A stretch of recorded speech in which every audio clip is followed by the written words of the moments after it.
네, 결국 이변은 없었습니다. 7선 이해찬 의원이 민주당의 차기 당대표로 선출됐습니다. 자세한 내용을 차재원 부산가톨릭대 교수, 서성교 바른정책연구원장과 함께 짚어보겠습니다. 안녕하십니까? 안녕하세요. 자, 결국 이변이 없었고요. 좀 막판까지 어느 정도 좀 시간이 계속 발표가 지체되면서 이거 굉장히 접전이 아닌가 이런 분석도 있었는데 상당히 실제 뚜껑을 열어보니까 압도적인 승리였어요. 네, 그 이해찬 7선 의원이 42.88%로 당선되었습니다. 그 송영길 의원과 김진표 의원에 비해서 약 한 10% 이상 득표를 했는데 상당히 큰 차이라고 보여집니다.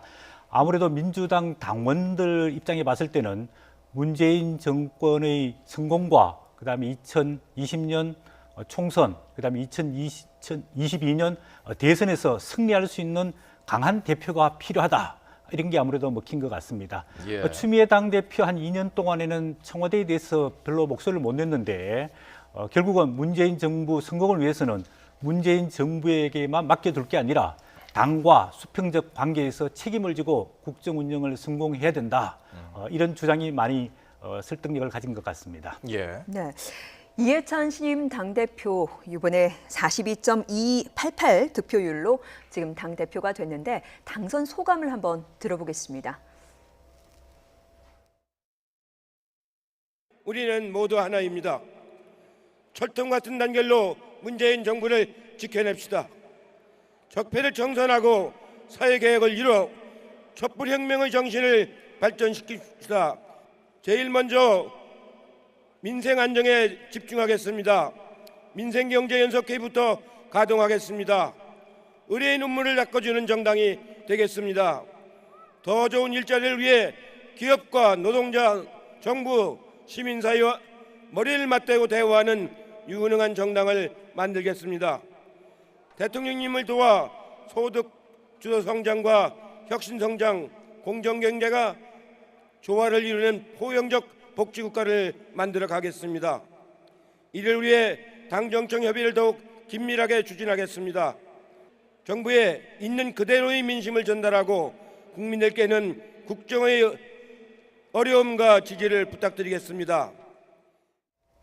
네, 단결, 당정청 협의 이런 부분들을 강조를 했는데 선거운동 기간 내내 강조했던 부분이 강한 민주당이었습니다. 그런데 그동안의 준비 기간 동안에 선거운동 기간 동안에 보면 여러 차례 또 위기도 있었거든요. 뭐 네거티브 공방도 있었고 건강 이상설도 또 불거지기도 했었고요. 그동안의 과정 어떻게 보셨습니까? 뭐 사실 이해찬 지금 신임 대표가 됐습니다만 대표 입장에서는 상당히 힘든 선거였던 건 분명해 보입니다. 본인 이 사실 선거가 시작되기 전에 나돈 이야기가 어데이 프레임이라는 거 아닙니까? 네. 어차피 대표는 이해찬이라는 이야기가 나돌았습니다만 그러나 이 경선 과정에서는 상당히 좀 치열한 접전이 상당히 벌어졌던 건 사실이었고요. 그럼에도 불구하고 앞서도 말씀하신 것처럼 10% 이상의 상당히 여유 있는 승리를 했다. 제 생각에는 아마 그 이유가 몇 가지는 있을 것 같습니다. 첫 번째는 아마 여권의 총체적인 좀 위기감에 쌓여 있지 않겠습니까? 지금 대통령의 지지율, 당의 지지율, 그리고 또 특히 이 경제 침체를 둘러싼 여러 가지 원인을 둘러싸고 이 현 정부의 아주 핵심 정책인 소득주도 성장에 대한 상당한 또 공격이 지금 가해지고 있는 상황이거든요. 그렇다고 한다면 아마 이 민주당의 지지층 입장에서 보면 이럴 때 진짜 이해찬 후보가 내세웠던 유능하고 아주 강한 리더십이 필요하다고 생각을 했던 것 같고요. 그리고 또 하나는 오늘 이해찬 후보가 연설에서도 그 이야기를 했습니다만은 사실 수구 세력과 보수 언론이 가장 껄끄럽게 생각할 사람이 바로 나다는 부분은 결국 이해찬을 내세워야만 결국 문재인 정부를 지킬 수 있는 제대로 된 지킴이가 될 수 있다는 그러한 생각을 했던 것 같고 또 하나는 제가 생각했을 때는 일종의 미랄론과 20년 집권론이 또 상당히 상당히 먹혀 들어갔지 않나 하는 생각입니다. 본인이 지금 2020년 총선에 출마하지 않겠다. 그래서 사심없이 공천하겠다. 그리고 또 공천에서 총선을 한 번 승리하는 것이 아니라 나아가서 최소한 3번의 대선을 승리하겠다. 그 기초를 만들겠다는 그러한 나름대로의 상당한 혼장담이 아마 지금 지지층들, 대의원들, 당원들한테는 조금 먹혀 들어간 것이 아닐까 하는 생각이 듭니다. 오늘 표를 보면은 이제 현장에서 대의원들의 어떤 표가 상당히 이제 이번 결과에 영향을 주지 않았습니까? 근데 또 문재인 대통령의 사람들로 분류가 되는 최재성 의원이나 전해철 의원 등 이렇게 어느 정도는 김진표 후보를 많이 지지했다 이렇게 좀 공식화가 됐었는데 실제 권리 당원들 같은 경우는 좀 인식이 달랐던 것 같아요. 그렇죠. 이번에 뭐 사실 이 유권자층을 보면 지금 대의원들이 45% 정도 되잖아요. 그리고 이 당원이 40%이긴 합니다만 사실 오늘 현장 투표한 분들이 대의원들이거든요. 사실 대의원들은 각 당협 중심으로 되어 있기 때문에 당협위원장들 앞서 말씀하신 것처럼 소위 말해서 친문 핵심 의원들의 상당한 영향력을 많이 받습니다만은 그러나 일반 권리 당원들 같은 경우는 당협위원장들의 생각하고 조금 다를 수도 있다는 겁니다. 그런데도 불구하고 이 소위 친문 핵심 의원들은 이 김진표 후보를 민 흔적이 상당히 많음에도 불구하고 왜 이렇게 이길 수밖에 없었던가는 앞서 제가 세 가지 이유를 쭉 설명하지 않았습니까? 네. 그러한 것들이 일반 당원들 입장에서는 아마 아름아름으로 아마 그것이 전파되면서 일종의 이해찬 후보의 대세론에 상당한 힘을 준 것이 아닐까 하는 생각입니다. 결국 이 지금 이제 그 각 정당의 그 당내 경선도 보면 일반 당원들의 개인적인 생각들이 하나의 이 세력으로 뭉쳐질 경우에는 예. 그것이 아무래도 뭐 핵심 의원의 이런 그 입김에서 벗어날 수 있는 상당히 자유로운 상황까지도 이제는 정당 정치가 조금 발전한 한 단계의 모습이 아닐까 하는 생각을 해봤습니다. 네, 워낙 강한 여당 또 강한 이미지 이런 것들을 강조하다 보니까 최근에 그 선거 과정에서 문재인 대통령을 문실장으로 표현했던 한 인터넷 방송이 어떤 논란이 되기도 했었고 여기에 대해서 이해찬 의원은 또 해명을 하기도 했습니다. 하지만 또 이 부분에 대해서 또 우려의 그 시선을 보내는 분들도 있는데 여기에 대해서 어떻게 봐야 될까요? 네, 이해찬 의원이 문실장이라고 호칭한 것은 본인이 너무나 편안하기 때문에 네. 친근하게 소통할 수 있기 때문에 그렇게 불렀다라고 이야기했지만 청와대 입장에서 또 문재인 대통령 지지자 입장에 봤을 때는 상당히 좀 외람되다, 또 불경스럽다 이렇게 판단할 수 있어서 이해찬 그 후보가 선거운동 과정에서는 상당히 이제 곤혹을 겪었는데 결국은 이 문제는 이해찬 의원이 이제 당대표가 됐지 않았습니까? 과연 문재인 대통령과 어떤 관계를 가질 거냐 이게 핵심이라고 보여집니다. 문재인 대통령을 축사를 통해서 당청은 공동 운명체다 이렇게 이야기를 했고 또 이해찬 신임 대표도 당청은 공동 운명체 이렇게 받아서 화답을 했지만은 결국은 청와대가 이해찬 대표를 대하기가 상당히 좀 불편하지 않을까 이렇게 얘기해집니다. 문재인 대통령도 노무현 대통령 시절에 민정수석과 비서실장을 하면서 총리 이해찬 대표를 모시는 입장이었거든요.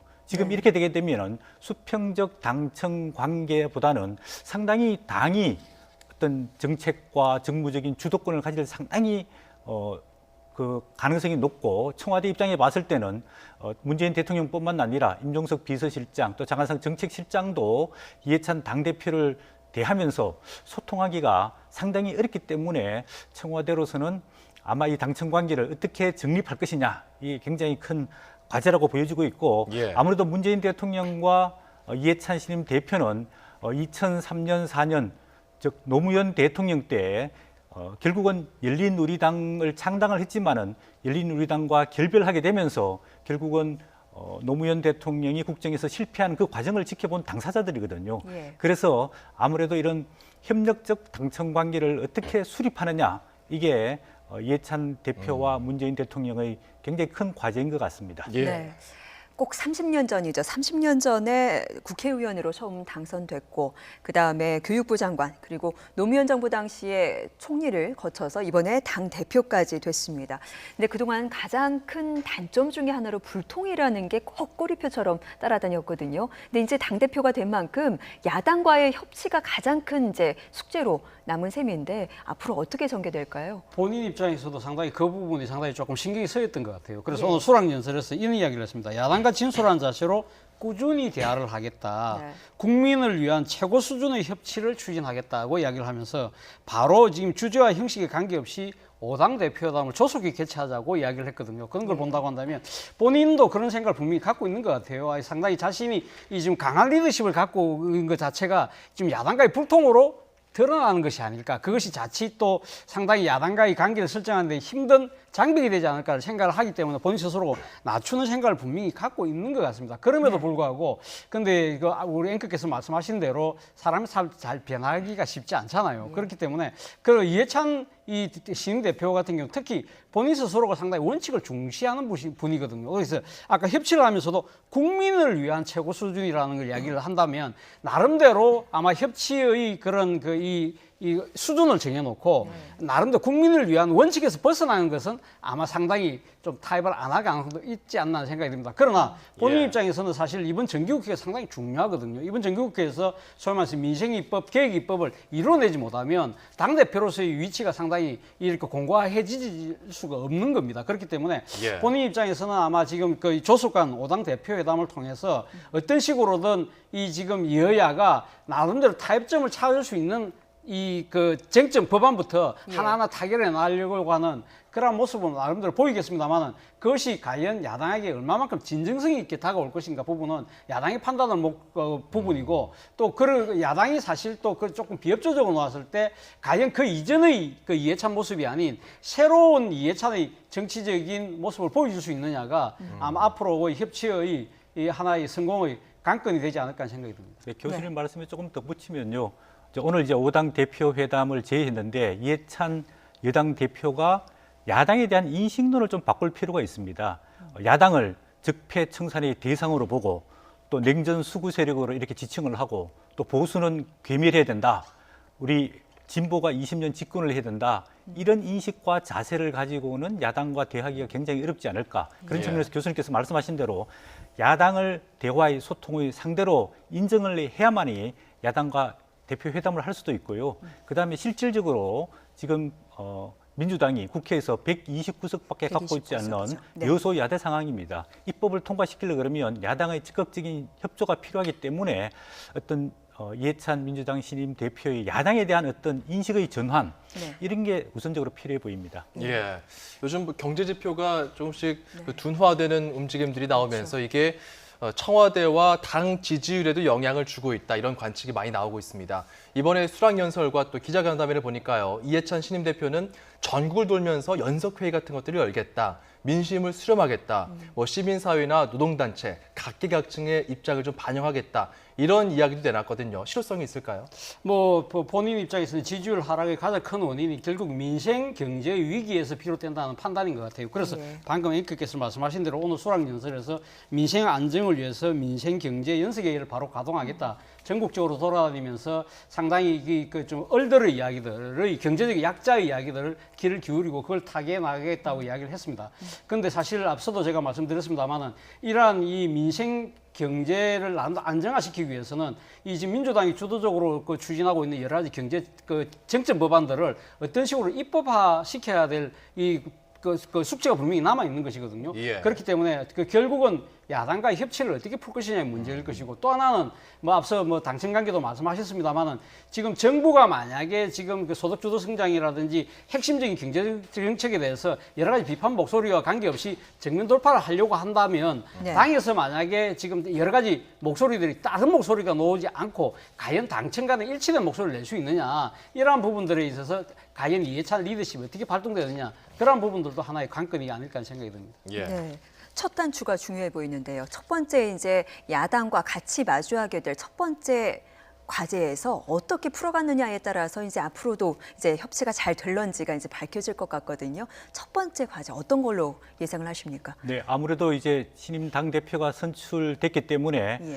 다음 주 초에는 아마 청와대에서 뭐 대통령과의 면담이 있을 거고 다음 주 중으로 아마 야당을 이렇게 순방하면서 당 대표 인사를 할 것 같은데 그때 지금과 같은 강하고 뻣뻣한 왜곡된 인식을 갖고 있느냐 네. 아니면은 정말로 파트너로서 동반자로서 야당을 인정하고 협력하기 위해서 노력할 거냐 이게 가장 큰 과제인 것 같습니다. 예. 회담 자체, 만남 자체가 중요하기보다는 그 내용이 중요한 거거든요. 그렇죠. 그럼 가장 중요한 지금 민생의 과제가 경제 문제, 그다음에 남북 평화 협력의 분위기는 무르익고 있지만 아직도 해결되지 않고 있는 북핵 문제, 네. 또 한반도를 둘러싸고 있는 미국과 중국과 일본 관계 이런 게 굉장히 구조적으로 중요합니다. 이런 과제에 대해서 야당과 적극적으로 협력하고 대화할 자세를 처음에 보여주는 게 굉장히 중요해 보입니다. 예, 뭐 각 그 야당 대표들 만나면서 이제 뭐 넥타이 색깔이나 이런 것들을 좀 맞출지 이런 것도 좀 관전 포인트가 될 것 같은데요. 지켜보도록 하겠습니다. 그리고 최고위원 결과를 보면은 초선이 3명, 네.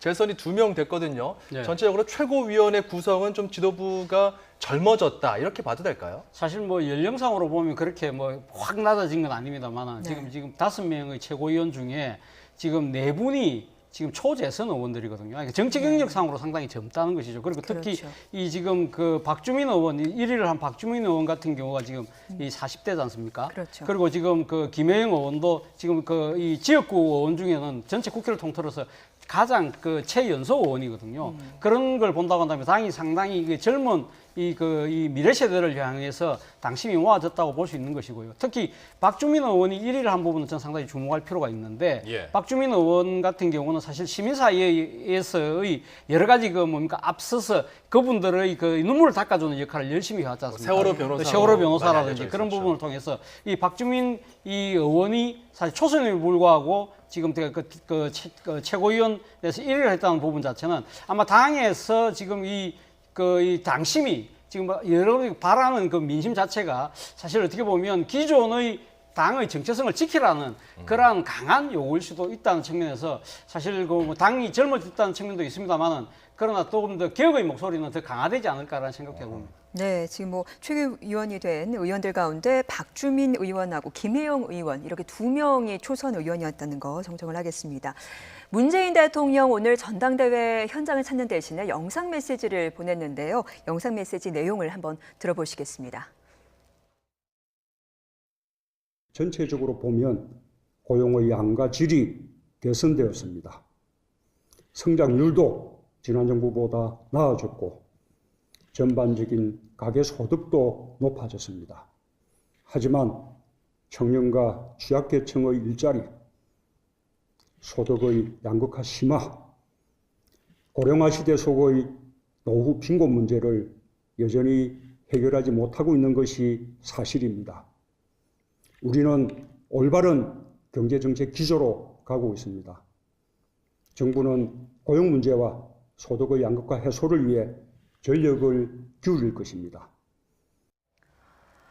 네, 지금 내용을 들어보면 기존 정책을 유지하겠다라는 뜻으로 지금 풀이할 수 있을 것 같습니다. 결국 소득주도 성장을 계속 유지해 가겠다라는 의지로 풀이가 되는데 정면 돌파하는 이런 의지 어떻게 풀이할 수 있을까요? 네. 그 문재인 정부의 핵심 경제 정책은 이제 3가지로 구성되어 있는데 소득주도 성장, 혁신 성장, 공정 경제로 되어 있습니다. 네. 아직 1년 3개월밖에 지나지 않았기 때문에 이 정책의 성공과 실패를 판가름하기 굉장히 어렵다고 보여지는데 대통령 입장에 봤을 때는 본인의 정책이 실패했다고 인정을 전혀 할 수 없겠죠. 그렇기 때문에 이 소득주도 성장을 계속해서 밀고 나가겠다. 그리고 일정한 여러 지표들이 또 좋아지고 있기 때문에 결국은 소득주도 성장이 성과를 낼 거다 이렇게 보여지고 있습니다. 우리가 문재인 대통령의 경제정책을 제이노믹스라고 이야기하고 있는데 이 제이자를 영어로 보면은 밑으로 바닥을 갔다가 다시 이제 올라오게 되어 있습니다. 네. 그래서 대통령의 인식은 지금은 어렵게 떨어지는 시점인데 결국은 바닥을 치고 올라올 거다. 이런 게 대통령과 청와대 참모들의 생각인 것 같습니다. 그런데 현실적으로 보면 현장에서 느끼는 경제 이 현실감은 굉장히 더 어렵거든요. 그래서 청와대 참모들과 대통령이 수치상으로 드러나는 경제 상황이 아니라 직접 현장에서 느끼는 체감 경제 지수를 조금 느낄 필요가 있다고 보여지고 있습니다. 오늘 그 대통령께서 말씀하신 것 중에서 몇 가지 보면은 우리가 수치의 오류, 평균의 오류라는 이런 것들이 있는데요. 예를 들자면 성장률이 좋아지고 있다 이런 이야기를 했는데 성장률은 우리 전체 기업들을 다 포함한 겁니다. 그런데 예를 들어서 삼성전자와 현대자동차는 성장하고 있고 수출이 늘어나고 있지만 나머지 기업들은 마이너스 성장한 데도 굉장히 많거든요. 그렇죠. 그렇게 본다면은 잘하고 있는 기업보다는 어려운 기업들에 좀 초점을 맞출 필요가 있고요.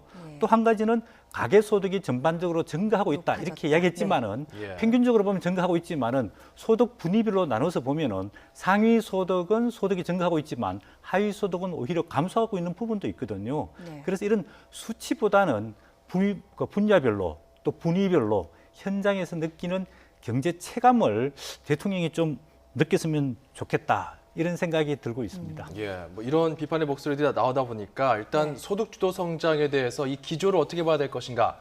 대통령은 올바른 정책 기조로 가고 있다라고 얘기했기 때문에 일단 그 장하성 정책실장이나 그리고 김동연 경제부총리. 일단 두 사람에 대한 어떤 신임을 주었다라고 이렇게 해석해도 될까요? 뭐 저도 그렇게 봅니다. 뭐 지금 뭐 빠르면 다음 주 중에 중폭 수준의 개각이 있을 거라고 봅니다만 아마 그 과정에서 김동연 경제부총리는 아마 유임될 것이라는 설이 상당히 아마 설득력을 갖고 있는 이유 중에 하나도 오늘 뭐 대통령께서 경제 기조를 흔들지 않겠다는 입장을 분명히 밝혔기 때문에 아마 그런 이야기들이 나온 것 같은데요. 저는 뭐 이 문재인 대통령이 오늘 상당히 정면 돌파의 의지를 강하게 보인 부분은 본인이 지금 그 지난 대선 과정에서 내세웠던 이 경제 정책에 대한 나름대로 이 수정할 명분은 지금 아직까지 발견하지 못했다는 식으로 판단을 하고 있는 것 같아요. 본인 스스로 생각했을 때는 사실 이 지금 소득주도 성장이 나온 이유 중에 하나가 지난 정부 때 이야기했던 소위 말해 대기업 중심의 낙수 효과로 인한 그러한 식의 경제 이 지금 성장 자체는 이제는 물 건너갔다. 그렇다고 해서 계속적으로 지금 저임금과 장시간 노동으로 지금 대한민국 경제를 이끌어가는 것도 안 된다. 그것이 대안이 되지 않는다고 한다면 새로운 자신이 제시해 놓은 소득주도 성장 그리고 이 지금 규제 그러니까 혁신 성장 그리고 공정 경제라는 이 3축을 나름대로 조화롭게 끌고만 가면 조금만 더 기다려 보면 충분한 효과가 나올 수 있다는 나름대로 낙관론을 갖고 이야기하시는 것 같아요. 그리고 특히 무엇보다도 지금 현재 경기 침체를 둘러싼 여러 가지 원인을 둘러싸고 여러 가지 뭐 그러니까 야권이나 또 언론에서 이야기하는 부분들에 대해서 아마 대통령 판단으로는 일종의 이 지금 이 무분별한 정치 공세로 판단하는 것 같아요. 그렇기 때문에 여기서 밀려서는 안 되겠다는 결연한 의지도 오늘 함께 드러낸 것이 아닐까 하는 생각인데요. 문제는 앞서 뭐 우리 서 원장께서 말씀하셨지만 과연 대다수의 국민들이 현재 경제 상황을 어떻게 판단하고 받아들일 것인가 부분은 아마 청와대가 좀 더 들여다볼 대목이 아닐까 하는 생각이 듭니다. 네, 지금 교수님께서 다음 주에 이제 부분적인 소폭의 개각이 있을 것 같다라고 얘기를 해주셨는데 김동연 장하성 체제, 이 경제 진영이 계속 갈 거라고 보십니까? 어떻게 보십니까? 네, 일단은 뭐 그 김동연 부총리 사퇴설이 있었는데 청와대에서는 이제 그런 적이 없다라고 이야기했기 때문에 아마도 유임이 되지 않을까 싶고요. 또 장하성 정책실장도 내일 기자 간담회를 한다 그러니까 본인이 지금 오늘 대통령께서 밝힌 그 경제 상황에 대해서 아마 조목조목 수치를 가지고 설명을 할 것 같습니다. 그렇게 본다면 이 두 사람이 계속 유임될 거라고 보이지는데 문제는 경제는 한 사람의 컨트롤 타워가 책임을 지고 끌고 나가야 되는 거거든요. 그렇게 본다면은 그동안에 그 문재인 대통령이 김동연 부총리가 경제 컨트롤 타워라고 이야기했음에도 불구하고 장하성 정책실장이 계속해서 뭐 반대를 하고 문제 제기를 계속 해왔지 않습니까? 이런 투톱 시스템이 상당히 문제가 있다. 또 그 방식과 기조에도 문제가 있다는 게 국민들이 지금 인식을 하고 있는 거거든요. 그렇게 본다면 유입이 됐지만은 이 시점에서 사퇴를 시키고 좀 면모를 일신할 그런 과정이 있어야 되는데 그런 기회를 조금 못 잡았는 게 약간 아쉽다고 느껴지고 있고요. 아무래도 경제는 당분간 두 사람에 의해서 계속해서 지속될 텐데 아무래도 그동안의 소득주도 성장보다는 앞으로는 혁신 성장, 또 공정 경제, 또 이런 부분에 조금 큰 틀에 있어서 새로운 강조점과 변화가 있어야만 경제를 살릴 수 있는 계기가 될 수 있거든요. 왜냐하면은 우리 경제가 지금 단순히 정책적인 문제에만 빠져 있는 게 아니고 구조적인 문제도 있고요. 그다음에 또 글로벌 미국과 중국 간의 무역 전쟁 또 환율 전쟁 이런 것들도 굉장히 크게 작용하고 있기 때문에 이 전체적인 시각에서 우리 경제를 조금 이렇게 변모, 턴어라운드 해야 될 시점에 와 있는 것은 분명한 것 같습니다. 이런 시점에서 일단은 뭐 장하성 실장 같은 경우는 뭐 간담회에서도 얘기했지만 뭐 일단은 그 경제 수장 가장 1번 조타수는 김동연 총리다라고 한 번 더 이렇게 좀 확인했던 이런 사실까지 감안한다면 향후에 이제 이런 지금 문재인 대통령의 기조를 확신해주고 난 다음에 행보가 어떻게 될지 지켜봐야 될 것 같고요. 국회에서는 여러 의견이 현재 나오고 있습니다. 경제 지표가 좀 악화되다 보니까 여야 목소리가 아무래도 다를 수밖에 없습니다. 직접 들어보시죠. 오히려 이번 통계를 통해 최저임금 인상만으로는 양극화 문제를 해결할 수 없다는 점을 분명히 확인할 수 있습니다. 결국 양극화와 해소를 위해서는 소득 주도 성장을 더 철저하게 추진해야 합니다. 4대강 예산이면은 일자리 100만 개 만든다고 하셨는데 그 2배가 넘는 54조 원의 국민 헬스를 쏟아붓고서는 일자리 5천 개 만들었습니다. 소득주도 성장이 아니라 세금 중독 성장론이 아닐 수 없습니다. 네, 첫 술에 배부를 수 없다. 좀 더 기다리자. 이게 민주당의 입장이라면 지금 자유한국당 같은 경우는 세금 중독됐다. 이런 식으로 맹비난을 했는데요. 어떻게 좀 이걸 이해해야 될까요? 뭐 야당 입장에서는 뭐 지금 그 정부가 추진하고 있는 그 정책 자체가 효과가 지금 당장 나타나지 않고 또 소위 말해서 이 지금 정부의 재정 주도로 지금 상당히 그 끌어가려고 하다 보니까 예산 낭비만 하는 것이 아니냐 당연히 비판할 수 있죠. 저는 비판할 수 있다고 봅니다만 그러나 세금 중독 성당이라는 식의 그러한 이 프레임을 딱 짜서 이렇게 하는 부분은 저는 조금 그렇습니다. 너무 약간 그 정치적 공세에 조금 치중하고 있는 것이 아닐까라는 생각을 해봤습니다. 왜냐하면 사실은 그럼 야당 입장에서는 그러니까 수권 정당을 만약 자처하고 있다면 나름대로 그럼 대안을 내야 된다는 것이죠. 그러면 지금 현재 소득 중도 성장 말고 어떤 식을 할 것이냐는 부분을 조금 더 구체적으로 국민들이 납득할 수 있는 그런 대안 제시보다는 조금 정치 공세에 치중하고 있는 것이 아닐까라는 생각이 드는 이유 중에 하나가 과거 이 지금 자유한국당의 전신이 한나라당이 이 노무현 정부 시절에 어땠는가 하는 부분이 겹쳐 떠오르기 때문에 그렇다는 것이죠. 당시 한나라당의 프레임 자체가 이번에 세금 중독이었다면 당시는 경포대 프레임이었거든요. 경포대 프레임 기억하십니까? 경제를 포기한 대통령으로 해가지고 사실 그 때문에 재미를 봤잖아요. 그래서 2007년도 대선에서 당시 이명박 후보가 상당히 압승을 하는 하나의 그 계기가 됐던 측면이 있는데 아마 자유한국당 입장에서는 이렇게 세금 중독이라는 프레임을 부여함으로써 아마 이 지금 현 집권 세력이 노무현 정부 때의 그러니까 지금 전체를 되밟고 있다는 것을 아마 각인시키려고 하는 것 같습니다만 조금 더 제 생각, 제 바람이라고 한다면 수권 정당답게 조금 어떠한 대안을 좀 제시할 필요가 있지 않나 하는 생각을 해봅니다. 네, 그래서 좀 앞으로 다시 돌아간다면요. 이번에 민주당 당대표로 선출된 이해찬 대표 어깨가 무거워질 것 같습니다. 이번에 당정청 관계에 대해서도 얘기를 좀 하긴 했는데 이런 민생 경제가 지금 심각한 상황 속에서 그동안에 청와대와 정부 간의 어떤 갈등 상황도 있었고요. 이런 상황 속에서 적극적으로 수습하는 자세도 필요하고 그리고 당 입장의 의견을 적극적으로 피력하는 그런 자세도 필요할 것 같은데 앞으로 어떻게 또 이런 문제들을 민생 경제 문제 해결을 해야 될까요?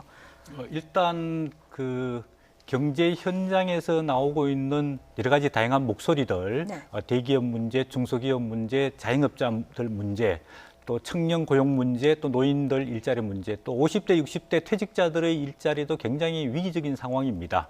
그것과 더불어서 우리 국가 지금 재정도 상당히 이제 어려워지고 있는 상황이고 세금을 좀 높이더라도 재정 적자가 계속될 전망이고 또 최근에 이야기되고 있지만 국민연금이라든지 각종 연기금의 적자 상황도 도래할 거기 때문에 국가 전체적으로 봤을 때 굉장히 경제 위기가 도래할 가능성이 상당히 많다고 보여집니다. 그렇다면은 이해찬 신임 대표가 7선에 또 총리도 지내셨고 또 교육부 총리도 지냈고 이전에 당 대표도 했고 경제 원로로서 단순히 다음 총선 승리와 다음 대선 정권 재창출 이전에 이 국정을 어떻게 성공시킬 것인가, 이 민생 문제를 어떻게 해결할 것인가, 이 현장의 목소리를 좀 듣고 청와대와 정책적 조율을 통해서 조금 보완 내지는 개선할 필요가 있다고 보여집니다. 네, 알겠습니다. 두 분 말씀은 여기서 줄이도록 하겠습니다. 차재원 부산 가톨릭대 교수, 서성교 바른정책연구원장과 함께했습니다. 두 분 고맙습니다. 고맙습니다.